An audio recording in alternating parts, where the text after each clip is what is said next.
Welcome to icon India.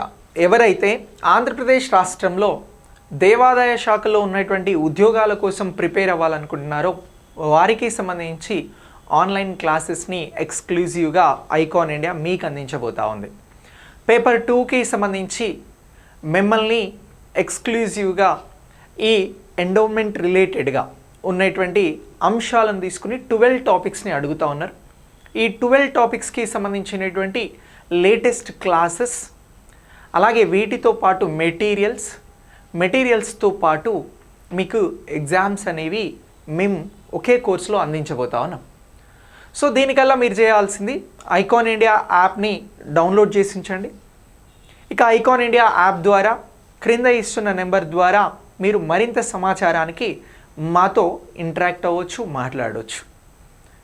ఇక అలాగే icon ఇండియాకి సంబంధించినటువంటి టెలిగ్రామ్ ఛానల్ లింక్, అలాగే వాట్సాప్ ఛానల్ లింక్ని నేను ఈ వీడియో డిస్క్రిప్షన్లో అండ్ కామెంట్ బాక్స్లో మీకోసం పిన్ చేస్తాను. మీరు దాని ద్వారా జాయిన్ అయ్యి కూడా అదనపు సమాచారాన్ని మీకు ఎండోమెంట్కి సంబంధించినటువంటి అంశాలను ఎప్పటికప్పుడు తెలుసుకోవచ్చు. అయితే ఆంధ్రప్రదేశ్ రాష్ట్రంలో సుమారు ఈ దేవాదాయ శాఖకి సంబంధించి ఒక 500 ఉద్యోగాలను దేవాదాయ శాఖలో ఉన్నటువంటి వివిధ విభాగాలలో గుర్తించాము. వీటిని త్వరలో భర్తీ చేస్తాము అని చెప్పేసి ఇప్పటికే ప్రభుత్వం చెప్పడం జరిగింది.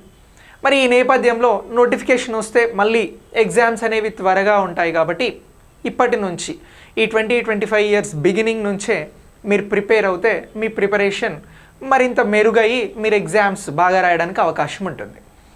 అయితే మేము ఇచ్చే క్లాసెస్ అనేవి మీకు ఇక్కడ ఉన్నటువంటి క్లారిటీ అలాగే క్వాలిటీ చూస్తే అర్థమవుతూ ఉంటుంది. నేను ప్రతి టాపిక్ పైన మీకు డెమో క్లాసెస్ అరేంజ్ చేస్తూ ఉన్నాను. వాటిని చూసిన అనంతరం మీ క్లాసెస్ బాగా అనిపిస్తే మీరు ఇందులో జాయిన్ అవ్వచ్చు. అయితే పేపర్ 2 అనేది ఇక్కడ అత్యంత కీలకం. పేపర్ 1 చాలామంది కాంపిటేటివ్ ఎగ్జామ్స్కి సంబంధించి ప్రిపేర్ అవుతూ ఉన్నారు కాబట్టి కామన్గా జనరల్ స్టడీస్ పాయింట్ ఆఫ్ వ్యూలో ఉంది. పేపర్ 2కి సంబంధించి ఇక్కడ Hindu philosophy and temple system గురించి అడగడం జరుగుతూ ఉంది. మరి ఈ పేపర్ 2లో మొత్తం ఎన్ని టాపిక్స్ ఉన్నాయి అని అంటే 12 టాపిక్స్ని అడుగుతూ ఉన్నారండి.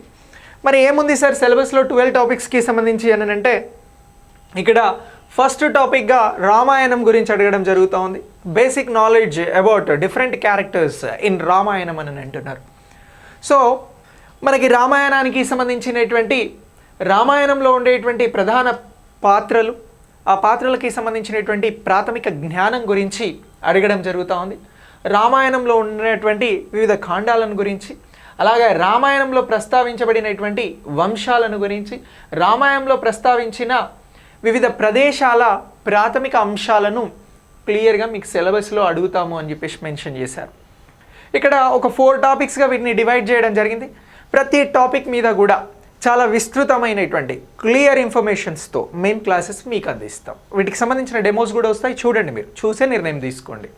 సో ఇలా ఈ వేరియస్ పార్ట్స్ ఆఫ్ రామాయణంకి సంబంధించి ఇక్కడ డిఫరెంట్ అంశాలను గురించి మనం సిలబస్లో ఇచ్చినటువంటి వాటిని అన్నింటిని గురించి కూడా తెలుసుకోవచ్చు. ఇక రెండవ టాపిక్గా మనల్ని అడుగుతున్నటువంటిది సిలబస్లో మహాభారతం.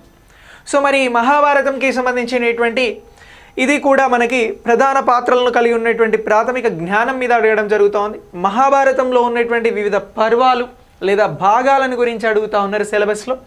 అలాగే మహాభారతంలో ప్రస్తావించినటువంటి వంశాలను గురించి, ప్రధానంగా పాండవులు కౌరవులకి సంబంధించినటువంటి అంశాలను గురించి ఇక్కడ మనల్ని అడగడం జరుగుతుంది. ఇక మహాభారతంలో ప్రస్తావించినటువంటి ప్రదేశాల ప్రాథమిక జ్ఞానంను గురించి, basic knowledge about various places mentioned in Mahabharatam, ఇలాంటి అన్ని అంశాలను గురించి కూడా మనం ఈ క్లాసుల ద్వారా తెలుసుకుంటాం. చాలా క్లియర్ ఇన్ఫర్మేషన్, చాలా క్లియర్గా మీకు ఇన్ఫర్మేషన్ అనేది ఈ క్లాసుల ద్వారా ఉంటుంది. ఇక నెక్స్ట్ చూడండి, థర్డ్ భాగవతం గురించి అడగడం జరుగుతూ ఉంది.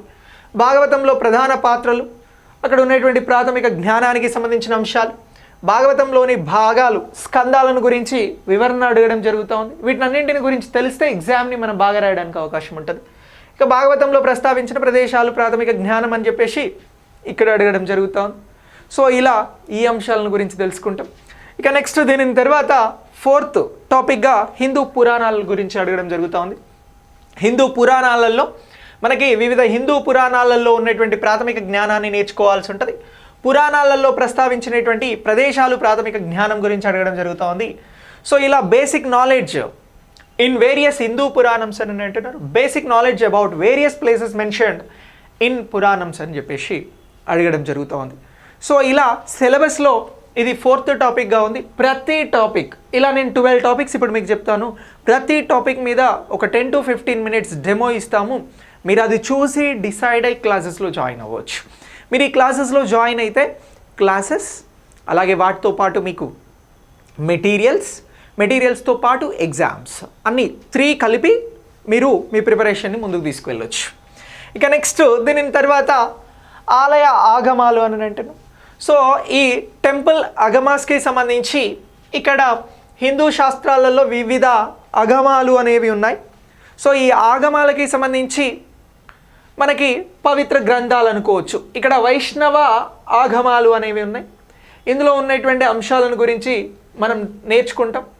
ఇక నెక్స్ట్ శైవ ఆగమాలు ఉన్నాయి. అలాగే మాతృదేవతలకి సంబంధించినటువంటి అంశాలు, వీటినన్నింటినీ గురించి కూడా మనం ఇక్కడ నేర్చుకోవడం జరుగుతుంది. క్లాసెస్ని మీకు చాలా క్లియర్గా చెప్పడం జరుగుతుంది. సో ఇది 5th టాపిక్. ఇక నెక్స్ట్ దీని తర్వాత హిందూ పండుగలను గురించి అడిగారు. మరి భారతదేశంలో వివిధ ప్రాంతాలలో జరుపుకునేటువంటి పండుగలు, భారతదేశం వివిధ సంస్కృతుల సమ్మేళనం, డిఫరెంట్ డైవర్సిటీ ఉంటుంది. ఒక్కో ప్రాంతానికి మరొక ప్రాంతానికి మధ్య చాలా వైవిధ్యమైనటువంటి పండుగలు ఉంటాయి. వీటినన్నింటిని గురించి కూడా ఇక్కడ మనం తెలుసుకోవాలి, నేర్చుకోవాలి. ఇక భారతీయ మూలాల నుంచి వెలువడిన శాస్త్రీయ కళలు అని అంటున్నాం. So classical fine arts of Indian origin అని అంటున్నాం. సో ఇలాంటి అంశాలను మనం ఈ యూనిట్లో ఈ టాపిక్లో నేర్చుకుంటాం. సో ఇలా ఈ 6th టాపిక్ని అడగడం జరుగుతూ ఉంది. ఇక నెక్స్ట్ 7th టాపిక్ వేద సంస్కృతిని గురించి. సో ఇక్కడ వేద సంస్కృతికి సంబంధించినటువంటి యాగాలు యజ్ఞాలను గురించి అడుగుతూ ఉన్నారు. వేదాలు ఉపవేదాలు ఉపనిషత్తులను గురించి అడగడం జరుగుతూ ఉంది. జీవన దశల్లో ధర్మాలను గురించి అడగడం జరుగుతూ ఉంది. సో ఇలా వేదిక్ కల్చర్కి సంబంధించినటువంటి అన్ని అంశాలను మనం 7th యూనిట్లో నేర్చుకుంటాం, 7th టాపిక్లో నేర్చుకోవడం జరుగుతుంది. సో ఇలా వీటికి సంబంధించినటువంటి అంశాలను మనం క్లియర్గా నేర్చుకుంటాం. ఇక నెక్స్ట్ దీని తర్వాత హిందూ మతంలోని విభిన్న తత్వాలు, ఈ తత్వాలను గురించి నేర్చుకోవాల్సి ఉంటుంది.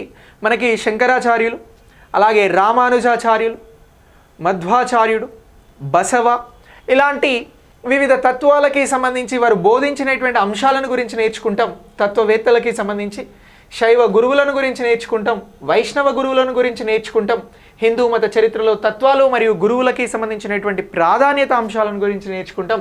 సో ఇలా different philosophies and cults in Hindu religion అనేటువంటి అంశాలను మనం ఇక్కడ నేర్చుకోవడం జరుగుతుంది. ఇక నెక్స్ట్ దీని తర్వాత మనకి 9th యూనిట్లో హిందూ సమాజంలో కుటుంబ నిర్మాణం ఎలా ఉంది అనేటువంటి అంశాలను తెలుసుకుంటాం.